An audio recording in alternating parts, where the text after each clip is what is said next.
All right, so now we're ready to make the green vegetable soup. And the great thing about this recipe is that you're able to keep the vegetables whole for the adults and the older children and puree the remainder for the babies.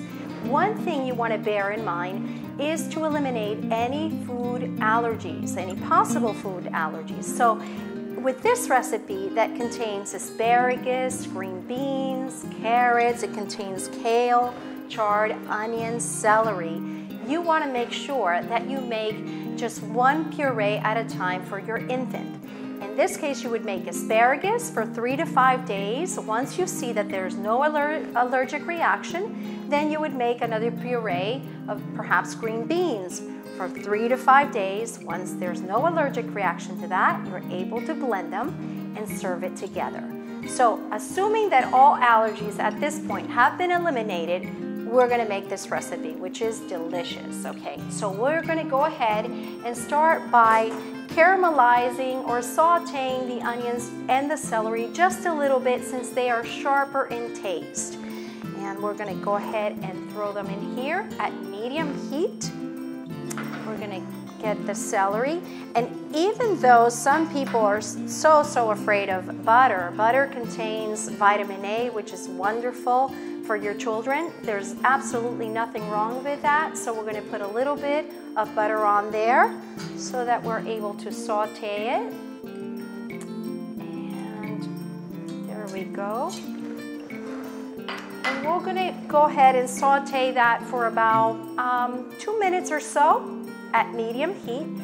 Once that softens, we will go ahead and put the remainder of the vegetables. Again, just like the other recipe, we're going to close the lid with an open valve.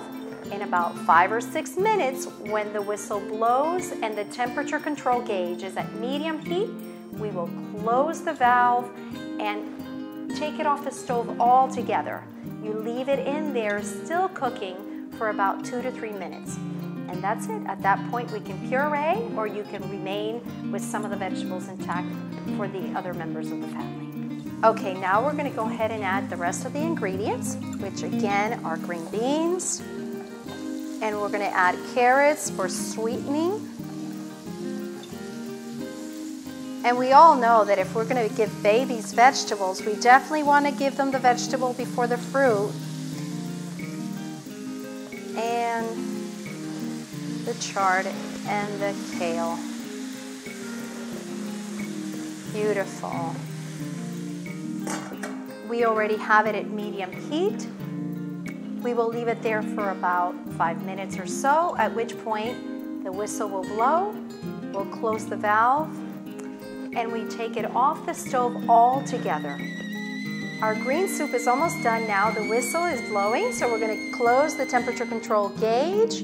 We're going to turn off the stove and move it off the heat altogether. We're going to leave it in there for about 2 minutes or so, and it's done. So our vegetables are done. We're going to set aside some for the adults and puree the rest for the babies. And once again, you want to maintain the vibrancy and color because it's significant for maintaining the nutrients in food.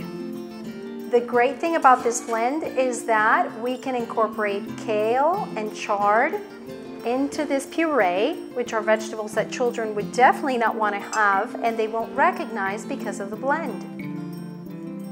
One of the things that you can do in order to get your picky eater to eat a green puree is to pour it over some pasta, some spaghetti or bow tie.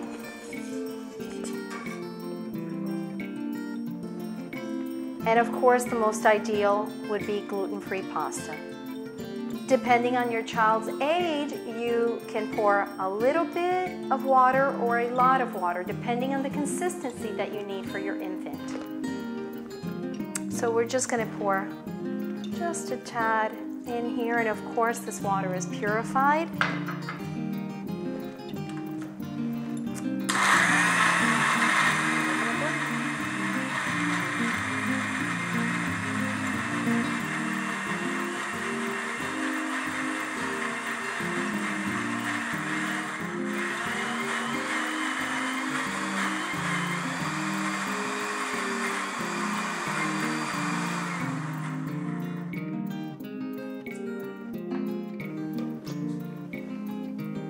All right, and the soup is done, and it's ready to be served.